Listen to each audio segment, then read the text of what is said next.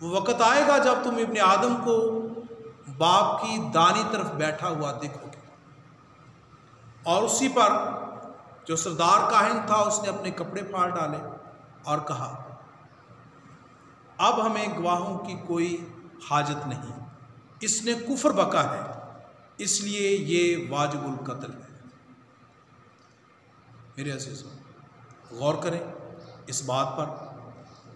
وہیں سے انہوں نے اس کو فتویٰ دیا اور انہوں نے کہا ہم تو اس کو قتل کی سزا دے نہیں سکتے، اس کو پلاطوس کے پاس لے جاتے ہیں جو رومی حاکم ہے، اور اس کے پاس یہ اختیار ہے کہ وہ اس کو موت کی سزا دے۔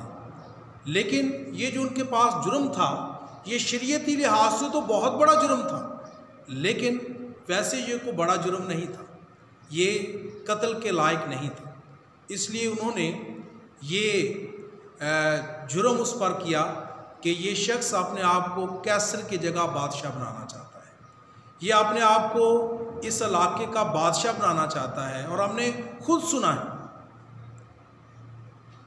تو عدالت جو ہے وہ کیسر کے پاس چلی گئی۔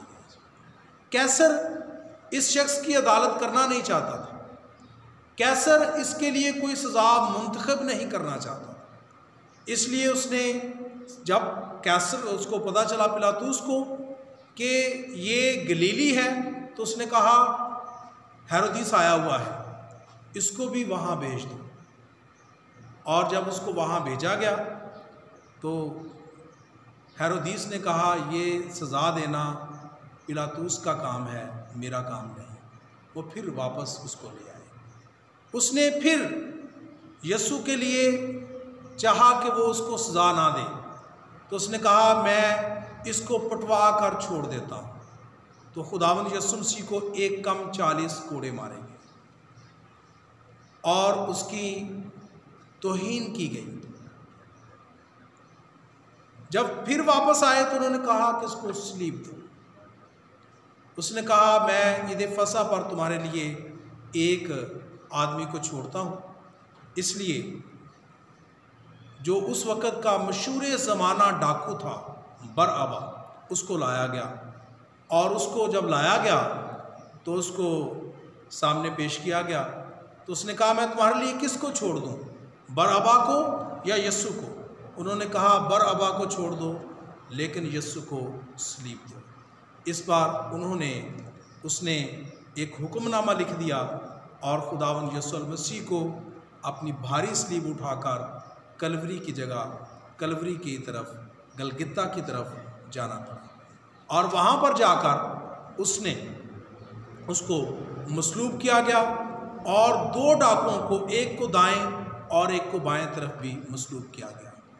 ڈاکوؤں میں سے ایک ایسا شخص تھا جو اس پر لعن طعن کر رہا تھا، اور جو لوگ تھے سردار کاہن تھے وہ بھی اس پر لعن طعن کر رہے تھے اور کہہ رہے تھے کہ اگر تو خدا کا بیٹا ہے تو اپنے آپ کو بچا، اپنے آپ کو، اب تمہارے پاس موقع ہے کہ تم اپنے آپ کو ثابت کر سکو کہ تو خدا کا بیٹا ہے۔ تو جب خداوند یسوع المسیح نے ان کی اس بات کو سنا تو بلند آواز سے ان کے لیے معافی کا اعلان کیا، اور یہ معافی نامہ اس نے خدا باپ سے مانگا۔ اس نے کہا اے باپ ان کو معاف کر کیونکہ یہ نہیں جانتے کہ کیا کرتے ہیں۔ باپ کے پاس اختیار ہوتا تھا رومی قانون کے مطابق، وہ اپنے بچوں کو قتل بھی کروا سکتا تھا، انہیں جائیداد سے بھی آگ کر سکتا تھا، وہ انہیں جو باپ کے اختیار میں ہوتا وہ کر سکتا تھا۔ اس لیے یہ درخواست باپ کے سامنے پیش کی گئی، اے باپ ان کو معاف کر کیونکہ یہ نہیں جانتے کہ کیا کرتے ہیں۔ اور میرے عزیزو، میرا ایمان ہے کہ جس لفظ کو یہاں پر معاف کرنے کے لیے کہا گیا ہے یونانی زبان میں، ویسے یونانی زبان میں جو لفظ ہے جاننے کے لیے وہ گائنوس ہے، لیکن یہاں ایڈیوس استعمال کیا گیا ہے جس کا مطلب ہے بالکل نہ جاننا، بالکل نہ سمجھنا، بالکل نہ دیکھنا، یعنی یہ دیکھتے بھی نہیں، سنتے بھی نہیں، جانتے بھی نہیں، بالکل بے خبر ہیں۔ اے باپ میں اپیل کرتا ہوں کہ ان کو معاف کر، ان کو معاف کر، کیونکہ یہ نہیں جانتے کہ کیا کرتے ہیں۔ میرے عزیزو، میرے خداوند نے صلیب پر اپنی تمام ان لوگوں کے لیے جو گناہ میں گرفتار تھے اس وقت ان کے لیے معافی کا اعلان کیا۔ آج میرے لیے اور آپ کے لیے بھی موقع ہوگا کہ ہم ایسے لوگوں کو جنہوں نے ہمارے کسی نہ کسی طریقہ سے ہمیں ستایا ہے، جرم کیا ہے، ہم ان کو معاف کریں اور خداوند سے برکت پائیں۔ خداوند آپ سب کو کثرت کی